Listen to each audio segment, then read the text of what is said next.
ओम। पंडित गुरुदत्त जीवन चरित्र, पांचवा भाग। एक और अद्भुत कहानी सुनिए, जो कि पंडित जी के एक विश्वस्त मित्र ने, जिसको उन्होंने आप सुनाई थी, हमें बताई है। पंडित जी के माता पिता उनसे बहुत प्रेम करते थे। मुल्तान में उन्होंने उनके लिए एक विशेष सेवक रख छोड़ा था। वह सदा उनके साथ छाया की तरह पीछे पीछे लगा फिरता था और उन्हें बहुत कम अकेले छोड़ता था। मेलों में, स्कूल में, पढ़ने लिखने के कमरे में यह सदा उनके साथ लगा रहता। एक दिन गुरुदत्त चचिंगाल नामक एक खेल खेल रहे थे।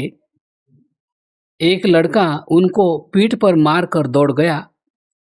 गुरुदत्त उसके पीछे दौड़े, पर लड़का चालाक होने के कारण बड़ी तेजी से भाग गया, मगर वह उसके पीछे ही दौड़ते रहे।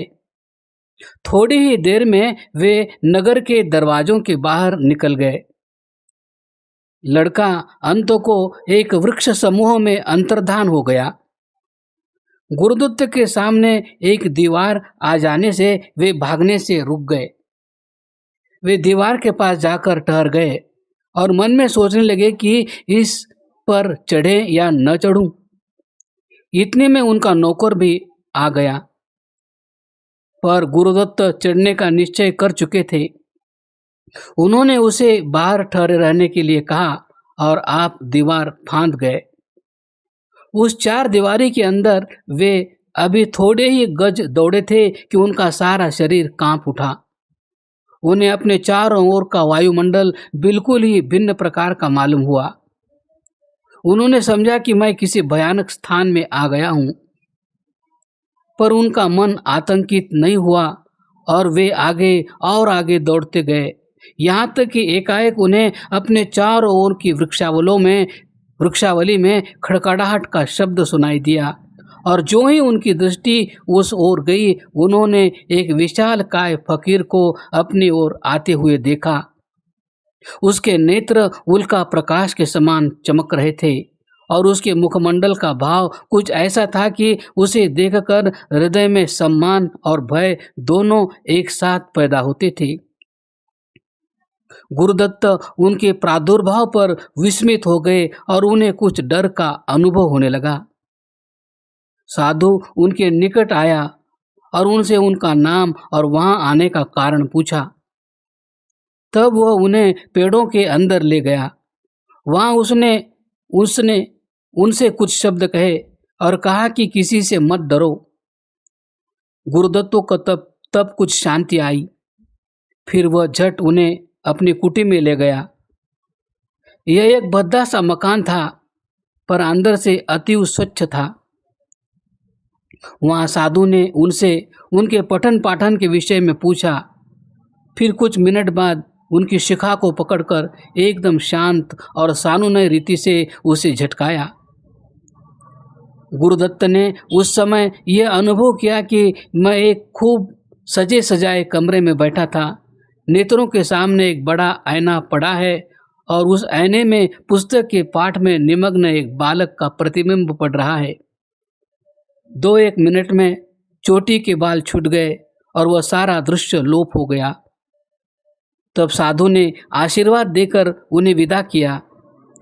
गुरुदत्त दीवार फांदकर अपने नौकर के साथ घर लौट आए, पर यह सारी बात गुप्त रखी गई। हमारे कई एक पाठकों को यह कहानी चाहे अविश्वास्य प्रतीत हो, पर है यह सच्ची। सन्यासी के जादू के असर से जो दृश्य विद्यार्थी जी के सम्मुख उपस्थित हुआ था, उसे इस समय किसी प्रकार युक्त सिद्ध करना कठिन है। संभव है यह कोई दृष्टि भ्रम हो या किसी प्रकार का दिवा स्वप्न हो, जिसमें कि उन्होंने अपना ही प्रतिबिंब देखा हो।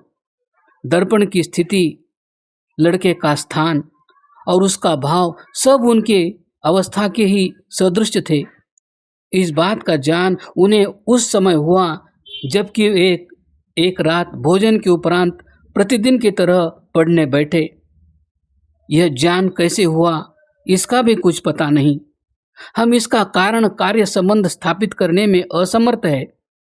मनुष्य के जीवन में कई घड़ियां ऐसी आती हैं जबकि पुरानी और भूली हुई बातें जो पहले लाख यत्न करने पर भी याद न आती थी, एकदम मानसिक नेत्रों के सामने आ उपस्थित होती हैं, मानो उनको हुए अभी थोड़े ही दिन हुए हो। अनेक बार ऐसा भी होता है कि जिस प्रश्न को हल करने के लिए मनुष्य घंटों सोचता रहा था और उसे सफलता न हुई थी, वह कठिन समस्या जब मनुष्य किसी और विषय में योग दे रहा है, एकदम पूर्ण रूप से खुल जाती है। प्रायः एक अदृष्ट रीति से इस अचिंतित समाधान के होने के कारण सुगमता से मालूम हो नहीं सकता, लेकिन यह मनोविज्ञान से संबंध रखने वाली एक घटना है, इसका विरोध नहीं किया जा सकता। हम में से जिनको गूढ़ भावमय प्रश्नों पर विचार करने का अवसर मिला है, वे हमारे इन बातों को सत्य प्रमाणित करेंगे। इस विषय में अंतिम अपील अनुभव के पास है, और जिस बात की पुष्टि और अनुमोदन अनुभव करता है, वो प्रत्यक्ष रूप से असंभव हो नहीं सकती। पर इस संबंध में केवल यही बात समाधान नहीं चाहती।